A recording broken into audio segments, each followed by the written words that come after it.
Good morning बच्चों।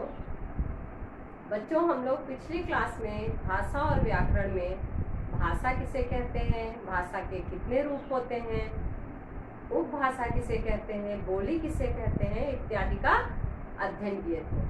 बच्चों, पाठ में आगे हम लोग देखेंगे कि लिपि किसे कहते हैं, भाषा और लिपि का क्या संबंध है, इसको हम लोग जानेंगे।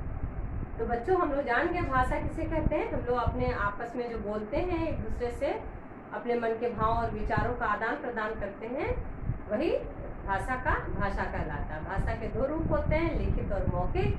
जो हम अपने बातों को लिखकर दूसरे के सामने प्रकट करते हैं तो वो लिखित भाषा हुई, और बोलकर प्रकट करते हैं तो वो मौखिक भाषा। और बोली क्या होता है? बोली भाषा का अविकसित रूप। ठीक, अब हम लोग उपभाषा देखें। उपभाषा सामान्य रूप से क्या होता है? भाषा का रूप ही बोली कहलाता है, लेकिन उपभाषा जो है बोली से उसका रूप कुछ विस्तृत होता है, उपभाषा का रूप, और बोली का रूप जो है सीमित होता है। हिंदी भाषा का महत्व हमने बताया था आपको कि 14 सितंबर हम लोग हिंदी दिवस के रूप में मनाते हैं। अब हम लोग भाषा और लिपि पढ़ेंगे। पिछली पाठ में हम लोगों ने हिंदी भाषा के महत्व तक का अध्ययन किया था। आगे का हम लोग आज देखेंगे। भाषा और लिपि। भाषा के विषय में बातचीत करते हुए हम इस निष्कर्ष पर पहुंचते हैं कि भाषा का प्रयोग दो रूप में होता है, एक मौखिक रूप में और दूसरा लिखित रूप में। भाषा का मौखिक रूप तो जब मानव का जन्म हुआ तभी से चला आ रहा है, आदिकाल चला आ रहा है, जब दीर्घ काल से यानी लंबे समय से चला आ रहा है। लेकिन लिखने का जो है मनुष्य को लगने लगा कि जब जो चीज हम लोग अधिक परिश्रम से ज्ञान जो प्राप्त होता है उसे लोगों तक पहुंचाया जाए, इसके लिए लिखित रूप का प्रयोग लोग करने लगे। लिखित भाषा की आवश्यकता महसूस हुई। भाषा को लिखित रूप देने के लिए चिन्ह की आवश्यकता हुई। जब हमें लगा कि हम अपने मन के भाव और विचारों को, जो हमारे मन में ज्ञान मेरे पास है, उसको हम दूसरों तक पहुंचाएं, तो उसके लिए हमें क्या लगा कि हमें लिखना चाहिए। और लिखने के लिए क्या हुआ? किसी चिन्ह का प्रयोग। लिखेंगे तो हमें तो कुछ चिन्ह का प्रयोग करेंगे ही, तो उसके लिए हमें किसी चिन्हों का प्रयोग करने की आवश्यकता आने लगी, तो उसे हम लिपि कहते हैं। प्रत्येक भाषा की अपनी लिपि होती है। भाषा के लिखित रूप को जिन ध्वनि चिन्हों का प्रयोग किया जाता है उसे हम लिपि कहते हैं। भाषा के लिखित रूप के लिए जिन चिन्हों का प्रयोग किया जाता है उसे हम लिपि कहते हैं, या भाषा के लिखने के ढंग को लिपि कहते हैं। हम यह भी बोल सकते हैं कि भाषा के लिखने के ढंग को लिपि कहते हैं। बच्चों, आपकी बुक में पेज नंबर 9 में देखिए, भाषा और लिपि है। ठीक है, जैसे असमिया है, असमिया भाषा की लिपि, बंगाली है, उड़िया की ओड़िया है। तो उदाहरण कोई एक वाक्य, जरूरी नहीं है कि आप सभी भाषाओं के ज्ञाता हैं, सभी भाषाओं से एक वाक्य आप नहीं बना सकते, परंतु जो भाषा हमें आती है, जैसे संस्कृत, हिंदी, जो भाषा हमें आती है उससे हम एक वाक्य बना करके अपनी पुस्तक में कंप्लीट करेंगे। ठीक, नेक्स्ट देखिए, मानक भाषा। मानक भाषा क्या है? शिष्ट लोगों द्वारा प्रयुक्त तथा विद्वानों द्वारा स्वीकृत भाषा को मानक भाषा कहते हैं। शिष्ट लोग द्वारा जो प्रयोग में ली जाती है और विद्वानों द्वारा स्वीकृत की जाती, स्वीकार की गई है जो विद्वानों द्वारा, उसे ही हम मानक भाषा कहते हैं। अभी हम लोगों ने पढ़ा कि भाषा का प्रयोग विस्तृत भूभाग में होता है, जहाँ क्योंकि बिना भाषा के हम अपने विचारों के आदान प्रदान नहीं कर सकते। बहुत बड़े क्षेत्र में प्रयुक्त होने के कारण भाषा की उपभाषाओं तथा बोलियों का प्रभाव भाषा पर पड़ता है, जिससे भाषा में एकरूपता बनाए रखना कठिन हो जाता है। लेकिन भाषा में एकरूपता की आवश्यकता होती है। इसी एकरूपता को बनाए रखने के लिए भाषा के मानक रूप की आवश्यकता होती है। ध्यान दीजिए, बहुत बड़े क्षेत्र में प्रयुक्त होने के कारण भाषा की उपभाषाओं तथा बोलियों का प्रभाव पड़ता है। बहुत बड़े क्षेत्र में भाषा, मान लो हिंदी भाषा है, हिंदी बोलने वाले भाषा, हिंदी भाषा के ज्ञाता है, हिंदी भाषी जो स्टेट है उत्तर प्रदेश है, लेकिन उत्तर प्रदेश में अलग अलग क्षेत्र की अलग अलग बोलियां हैं और उपभाषा है। तो क्या होता है कि लोगों की भाषा पर उपभाषा और बोली का प्रभाव पड़ता है।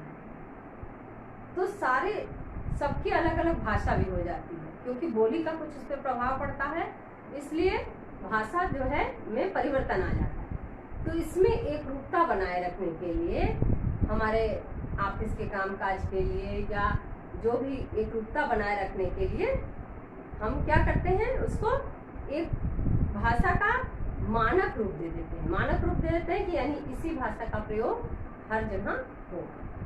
तो हमारे विद्वानों द्वारा एवं शिष्ट लोगों द्वारा जो स्वीकृत भाषा है या स्वीकार की गई भाषा है, जो जिन्होंने स्वीकार किया है, उसे ही हम क्या बोलते हैं, भाषा का मानक रूप बोलते हैं। समझ में आया?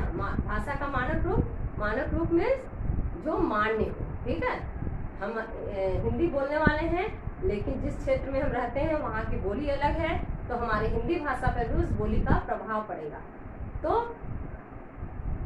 उसमें एक रूपता बनाए रखने के लिए कि ऐसा ना हो कि अलग अलग जगह के लोग अलग अलग भाषा का प्रयोग करें हिंदी में भी, तो उसमें एक रूपता बनाए रखने के लिए एक मानक भाषा का प्रयोग होता है। मानक भाषा अर्थात हमारे शिष्ट जनों द्वारा एवं विद्वानों द्वारा जो स्वीकृत भाषा है, उसे हम मानक भाषा कहते हैं।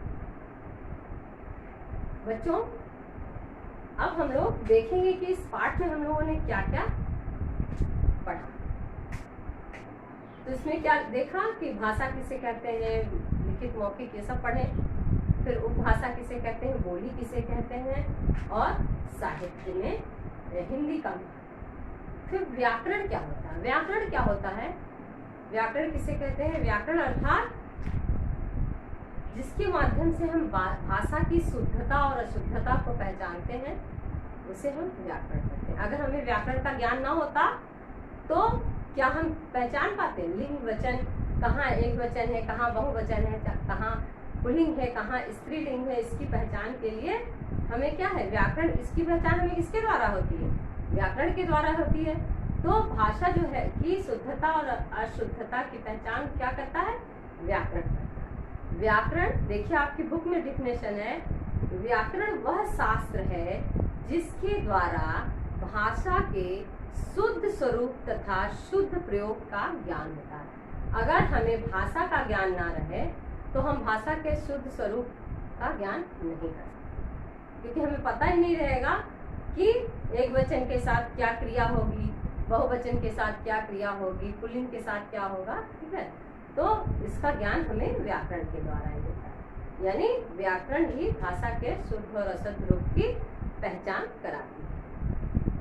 फिर दूसरा है साहित्य। साहित्य क्या होता है, साहित्य क्या है, साहित्य की दो विधा है। साहित्य क्या है, ज्ञान का संचित कोश साहित्य कहलाता है। ज्ञान का संचित कोश लोगों द्वारा प्राप्त ज्ञान को लिखित रूप जो है एक जगह संचय करके रखा जाता है, वही साहित्य कहलाता है। चाहे वो गद्य के माध्यम से हो, चाहे वो पद्य के माध्यम। हमारे बड़े बड़े विद्वान, हमारे लेखक, रचनाकार जो रचनाएं करते हैं, उनको जो हम संचित करके रखते हैं, उसे हम साहित्य कहते हैं। साहित्य की दो विधाएं हैं, कौन कौन सी, गद्य विधा और पद्य विधा। देखिए साहित्य ज्ञान का सतत विकास होता है। समय समय पर ज्ञानी जन तथा विद्वान अपने अनुभव तथा संचित ज्ञान के आधार पर नवीन बिंदुओं को हमारे समक्ष व्यक्त करते हैं। विद्वानों का चिंतन समाज के विकास का स्रोत होता है, यही साहित्य कहलाता है। यानी चिंतन मनन से जो रचनाएं करते हैं, जो लिखते हैं, उसका संचित कोश ही साहित्य कहलाता है हमारे विद्वानों का। हर व्यक्ति अपनी बात को अपने ढंग से रखता है। कोई मूल रूप से अभिव्यक्ति दो रूप में होती है, गद्य और पद्य। कोई गद्य के रूप में अपने मन के भाव और विचारों को रखता है, कोई पद्य के रूप में। पद्य यानी काव्य, कविताओं के माध्यम से कहानियों के माध्यम से, नाटक के माध्यम से, उपन्यास के माध्यम से। ठीक, तो सूर्यकांत त्रिपाठी निराला जी ने इन पंक्तियों के माध्यम से फूलों पत्तियों कलियों में नव जीवन की कल्पना की है। देखिए ये पद्य के बारे में बताया।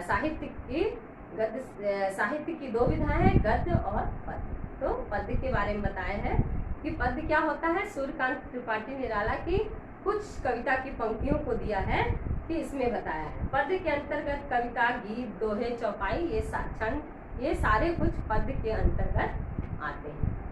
गद्य क्या होता है, जब हम अपनी बात लय और तुकबंदी में ना बांधकर, यानी राइमिंग दुकान वाले शब्द के रूप में ना कर साधारण रूप से कहते हैं। ठीक है, साधारण वाक्य में कहते हैं, तो वह क्या होता है, साहित्य गद्य कहलाता है। जब हम गा कर कविता के माध्यम से तुकांत के रूप में कहेंगे तो पद्य कहलाएगा, लेकिन जब हम सरल वाक्य में किसी अपनी बात को कहते हैं तो वह गद्य कहलाता है। गद्य के अंतर्गत क्या क्या आता है, कहानियाँ, रेखाचित्र, उपन्यास, नाटक, निबंध, पत्र, ये सारी कुछ चीजें गद्य साहित्य के अंतर्गत आती हैं। तो बच्चों हम लोग क्या देखें, ज्ञान का संचित कोष ही साहित्य कहलाता है। संचित कोष यानी संचय किया हुआ ज्ञान को जो संचय करके रखा जाता है वही कोष जो है साहित्य कहलाता है। गद्य साहित्य की दो विधाएं हैं, गद्य और पद्य। गद्य के अंतर्गत उपन्यास, पत्र, कहानी, निबंध इत्यादि आते हैं, और पद्य के अंतर्गत दोहा, चौपाई, छंद, ये सारी चीजें जो है कविता, ये पद्य के अंतर्गत आते हैं। तो साहित्य किसे कहते हैं हम लोगों ने देखा। बच्चों अब हम लोग देखेंगे आज के मुख्य बिंदु प्रस्तुत पाठ में क्या है। ठीक है, मुख्य बिंदु क्या क्या हम लोग पढ़े। पहला है कि विचारों का लिखित मौखिक आदान प्रदान भाषा कहलाता। पहला हम लोग क्या टॉपिक पढ़े थे, भाषा। भाषा किसे कहते हैं कि विचारों का आदान प्रदान जो है वो भाषा कहलाता है। दूसरा है भाषा के दो रूप होते हैं, मौखिक और लिखित भाषा। बोलकर जो अपनी बातों और विचारों को प्रकट करते हैं उसे मौखिक भाषा, और लिखकर जो मन के भाव और विचारों को प्रकट किया जाता है वो लिखित भाषा कहलाती है। भाषा का अल्प विकसित रूप भी क्या कहलाता है, बोली कहलाता है। उपभाषा बोली की अपेक्षा अधिक विस्तृत क्षेत्र में प्रयुक्त होती है, यानी कई बोलियों को मिलकर एक उपभाषा बनती है।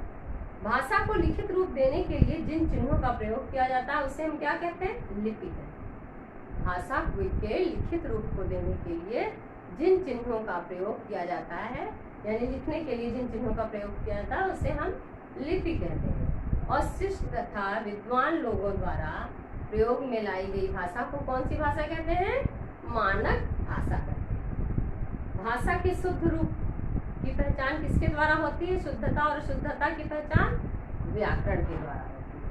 और ज्ञान के संचित कोष को साहित्य कहते हैं, और साहित्य की मुख्यतः दो विधाएं हैं, गद्य और पद्य। ये इतने टॉपिक पे हम लोग अध्ययन किए भाषा और व्याकरण पाठ में। अब हम लोग अभ्यास के प्रश्नों को देखेंगे। बच्चों पहला अभ्यास प्रश्न, अपनी कक्षा में अपने मित्र के साथ मिलकर बिना भाषा का प्रयोग किए किसी विषय पर अभिनय कीजिए।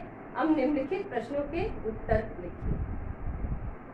ये आपको स्वयं से करना है। देखिए क्या कक्षा के अन्य छात्र आपके अभिनय का अर्थ समझ पाए, आपको बताना है हाँ नहीं में। ठीक है, आपको अभिनय करने में किन कठिनाइयों का सामना पड़ा, क्या आप बार बार कुछ कहने के लिए व्याकुल हो रहे थे। ये बातचीत के माध्यम से भाषा का प्रयोग किए, किसी विषय का अभिनय कीजिए और इस पर निम्नलिखित प्रश्नों का उत्तर दीजिए। नेक्स्ट है, निम्नलिखित भाषाओं को उचित स्थान पर लिखकर तालिका पूरी कीजिए। निम्नलिखित भाषाओं को उचित स्थान पर लिखकर तालिका पूरी कीजिए। देखिए प्रश्न संख्या 2, देवनागरी नेपाली लिपि है। गुरुमुखी क्या है, गुरुमुखी का पंजाबी, रूसी, रोमन, अंग्रेजी, फारसी का उर्दू। फारसी की लिपि क्या है, उर्दू है। रोमन की अंग्रेजी, रूसी की रूसी गुरुमुखी की पंजाबी। हमारे देश में कौन सी भाषा है जो दाएं से बाएं लिखा जाए? दाएं से बाएं मीन्स इधर से इधर कौन सी भाषा लिखते हैं? इधर से इधर उर्दू भाषा का प्रयोग। उर्दू जो है उल्टा लिखा जाता है, इधर से इधर न लिख करके इधर से इधर लिखी जाती है। नेक्स्ट है हिंदी साहित्य के निम्नलिखित साहित्यकारों के नाम के समक्ष उचित विवरण दीजिए। हिंदी साहित्यकार के नाम जैनेंद्र कुमार, ठीक है, जैनेंद्र कुमार पहले हैं। इनकी एक कहानी है, एक उपन्यास है और एक संस्मरण है, ठीक है, उसको लिखना है। तो जैनेंद्र कुमार की कहानी क्या है? एक रात। कहानी लिखिए, एक रात। उपन्यास है जैनेंद्र कुमार की कहानी, उपन्यास, ठीक, और संस्मरण कविता, संस्मरण और कविता, ठीक है। तो कविता जैनेंद्र कुमार की कहानी क्या है? एक रात, ठीक। नेक्स्ट है उपन्यास, इनका क्या है? परख, ठीक, उपन्यास परख है और संस्मरण नहीं है, कविता नहीं है। संस्मरण और कविता जैनेंद्र कुमार का। नेक्स्ट है सर्वेश्वर दयाल सक्सेना, इनका लिखना है, इनकी गर्म हवाएं कविता है। गर्म हवाएं कविता इनकी, केवल इनकी कविता है, गर्म हवाएं, गर्म हवाएं, बाकी की जगह। और उपन्यास है सर्वेश्वर दयाल सक्सेना के उड़ते, संस्मरण नहीं है और कहानी नहीं, ठीक। भवानी प्रसाद मिश्र, इनकी कहानी क्या है? सर्वेश्वर दयाल सक्सेना की कहानी भी लिख सकते हैं, एक सफेद गुड़ करके कहानी है, सफेद गुड़, सर्वेश्वर दयाल सक्सेना की। नेक्स्ट है भवानी प्रसाद मिश्र का अपमान, कहानी है अपमान, और उपन्यास नहीं है, जिन्होंने मुझे रचा। संस्मरण है जिन्होंने मुझे रचा, ठीक। और गीत फरोश, गीत फरोश इनकी कविता है, गीत फरोश, बड़ा श है, गीत फरोश इनकी कविता है। क्लियर? इसको आप लिखेंगे। फिर देखिए नेक्स्ट है शिव महादेवी वर्मा। महादेवी वर्मा का आप लोग कौन सा उपन्यास पढ़े थे? कहानी गिल्लू। महादेवी वर्मा का नाम है, महादेवी वर्मा का उपन्यास है गिल्लू, ठीक है, गिल्लू। ये मैं इरेज कर दे रही हूँ। आगे देखिए, जिसका मैं नाम लूंगी उसके नाम के आगे आप देखेंगे महादेवी वर्मा, गिल्लू। मैं लेखिका के नाम नहीं लिख रही हूँ, गिल्लू। और इनका उपन्यास नहीं है, परंतु महादेवी वर्मा का क्या है? संस्मरण है। संस्मरण क्या है? मेरा परिवार, मेरा परिवार। और दीप शिखा कविता है, दीप शिखा, दीप शिखा, दीप शिखा इनकी जो है कविता है। शिव मंगल सिंह सुमन, इनकी कहानी नहीं है, इनका उपन्यास है मिट्टी की बारात, और पतवार जो है इनकी कविता है। इनकी मिट्टी की बारात, शिव मंगल सिंह, मिट्टी की बारात, और कविता है पतवार। ये शिव मंगल सिंह की कविता और उपन्यास है। नेक्स्ट देखिए क्वेश्चन नंबर 5। अपनी प्रश्नों के उत्तर लिखिए, निम्नलिखित प्रश्नों के उत्तर लिखिए अपनी पाठ्यपुस्तक के। अपनी पाठ्यपुस्तक के आधार पर अवधी भाषा के कवि तथा उसकी रचना का नाम। अवधी भाषा के कवि लिखिए, तुलसीदास हैं अवधी भाषा के कवि। उन्होंने किसकी रचना की है? रामचरितमानस। तो पांचवा का क होगा तुलसीदास, और रचनाकार हैं इसके, इन्होंने रचना किसकी की है? रामचरितमानस की रचना की है तुलसीदास जी ने। नेक्स्ट है अपने हिंदी अध्यापक की सहायता से ब्रज भाषा के रचनाकार। ब्रज भाषा के कौन है? सूरदास और सूरसागर। सूरदास की रचना क्या है? सूरसागर। सूरदास की रचना सूरसागर। मैं यहाँ लिख रही हूँ, देखिए एक्सरसाइज नंबर 5। पहला सूरदास, रामचरितमानस,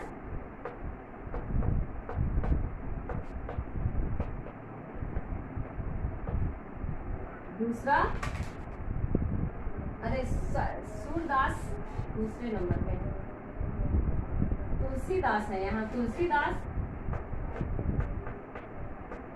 रामचरितमानस,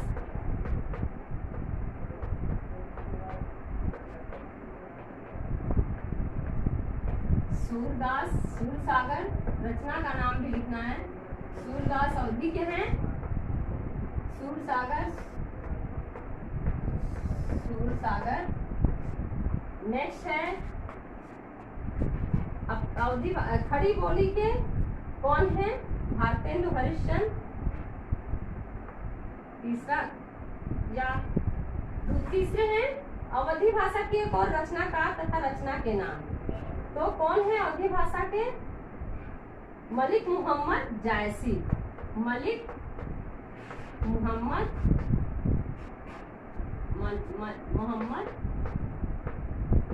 जायसी।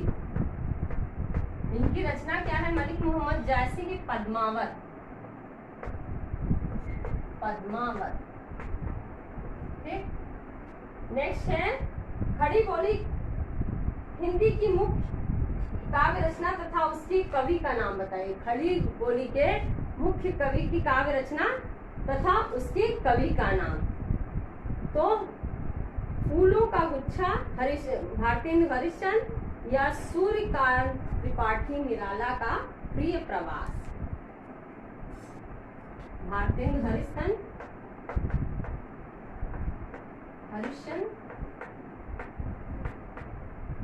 क्या है? फूलों का गुच्छा।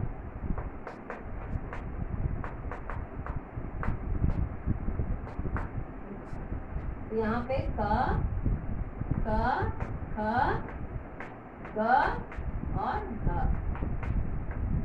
ये आपने पुस्तक में पूर्ण पढ़े हैं। नेक्स्ट देखिए,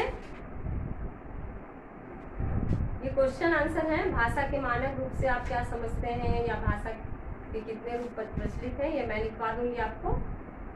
संविधान के अनुच्छेद में 14 सितंबर सन 1949 को हिंदी को भारत की राजभाषा घोषित किया। किस अनुच्छेद में घोषित किया गया है? हमारे हम लोग पढ़े थे कि हमारी भाषा को मातृभाषा किस अनुच्छेद में घोषित किया गया है? 343।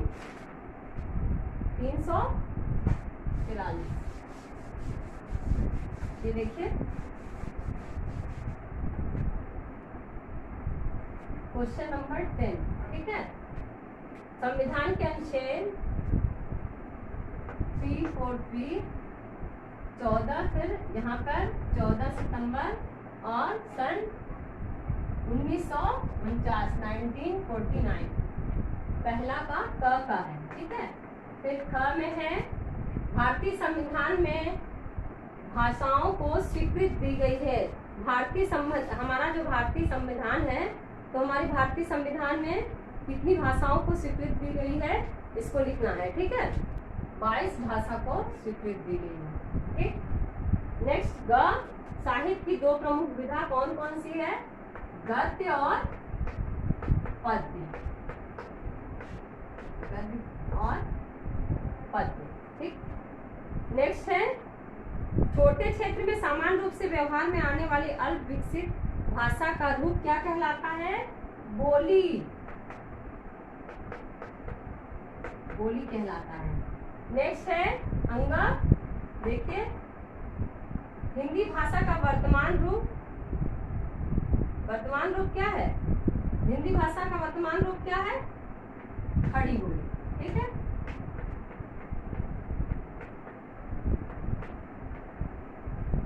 भाषा के शुद्ध रूप का ज्ञान कराने वाला शास्त्र क्या कहलाता है? व्याकरण। अंग के बाद च, व्याकरण। और लास्ट है ज्ञान के संचित कोश को हम क्या कहते हैं? च के बाद छ, यहाँ देख लीजिए ये लिखा है, क्या कहते हैं? साहित्य। ज्ञान के संचित कोश को साहित्य कहते हैं। ठीक है, तो हिंदी भाषा का वर्तमान रूप हम लोग देख लिए और ज्ञान के संचित कोश को हम क्या कहते हैं? साहित्य कहते हैं। नेक्स्ट देखिए, विचारों के मौखिक व लिखित आदान प्रदान को क्या कहते हैं? भाषा। भाषा पे टिक करिए पहला क का।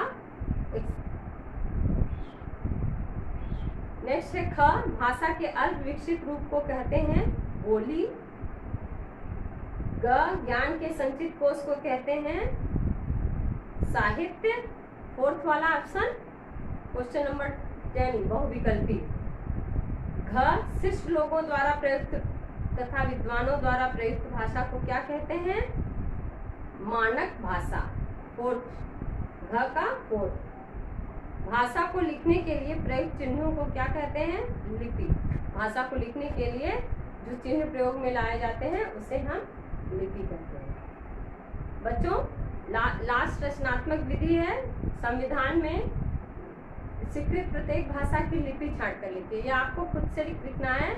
आपने पढ़ा है कि कौन कौन सी भाषा की कौन सी लिपि है, आपके पुस्तक में दिया हुआ है पीछे, आप देखेंगे और ये आपकी एक्टिविटी है, आप इसको खुद लिख करके कंप्लीट करेंगे। बच्चों आज हम लोग पाठ के को कंप्लीट कर लिए, पाठ के अभ्यास प्रश्नों को हल कर लिए। आप इसको देखेंगे, आप इससे अपनी पुस्तक को कंप्लीट करेंगे और पाठ के प्रश्नोत्तर बाकी को मैं PDF बना करके आप लोगों को दूंगी। आप कॉपी कंप्लीट करके पाठ पूरे करेंगे। अगली क्लास में हम लोग नेक्स्ट लेसन पढ़ेंगे वर्ण विचार। तो आज का क्लास हम लोग यहीं समाप्त करते हैं। धन्यवाद।